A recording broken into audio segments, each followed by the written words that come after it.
राष्ट्रीय आणि आंतरराष्ट्रीय पातळीवर ज्या प्रकारची युद्ध परिस्थिती आहे ते पाहता आणि भारताची अर्थव्यवस्था लक्षात घेता खतांसाठी मोठ्या प्रमाणात जो कच्चा माल आयात करावा लागतो तो करता येणार नाही, किंबहुना त्यासाठी खर्च करावी लागणारी आंतरराष्ट्रीय गंगाजळी त्या पातळीवर खर्च करण्याला मर्यादा आहेत आणि त्यामुळे शेतकऱ्यांनी खतं जपून वापरावीत अशा प्रकारचा सल्ला देशाचे पंतप्रधान नरेंद्र मोदी साहेबांनी देशभरातल्या शेतकऱ्यांना दिलेला आहे।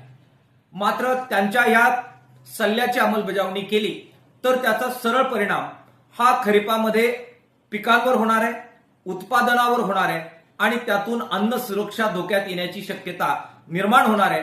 शेतकऱ्याच्या उत्पन्नावर सुद्धा त्याचा वाईट परिणाम होणार आहे। त्यामुळे देशाच्या पंतप्रधानांनी शेतकऱ्यांना अशा प्रकारचा सल्ला करण्याबरोबरच खते कसे उपलब्ध होतील यासाठी कठोर पावलं टाकण्याची आवश्यकता आहे। आंतरराष्ट्रीय पातळीवर आणि राष्ट्रीय पातळीवर या संदर्भामध्ये पावलं टाकत खतांसाठी लागणारा कच्चा माल आणि आंतरराष्ट्रीय पातळीवरून आयात होणारी खतं ही पुरेशा प्रमाणात उपलब्ध करण्यासाठी प्रयत्न करण्याची आवश्यकता आहे। ती जर त्यांनी केले नाही तर खरीप संकटात सापडेल, शेतकरी संकटात सापडेल।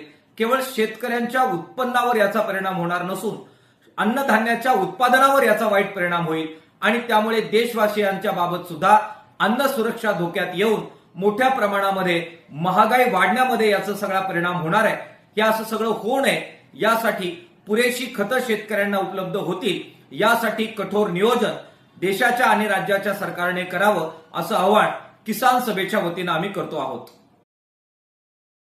संगमनेर तालुका दूध उत्पादक संघ आपल्या दूध उत्पादकांसाठी घेऊन आले आहेत राजहंस मिल्किंग मशीन व चाफ कटर योजना। या योजनेअंतर्गत आपणास बाजार भावापेक्षा कमी दरात उपलब्ध करून देत आहे। नामांकित कंपनीचे मिल्किंग मशीन व चाफ कटर सुलभ हप्त्यांमध्ये उपलब्ध केले आहे। तरी सर्व दूध उत्पादकांनी या योजनेचा लाभ घ्यावा। अधिक माहितीसाठी संपर्क करा संगमनेर तालुका सहकारी दूध संघ, पशुसंवर्धन विभाग, अमृतनगर, संगमनेर।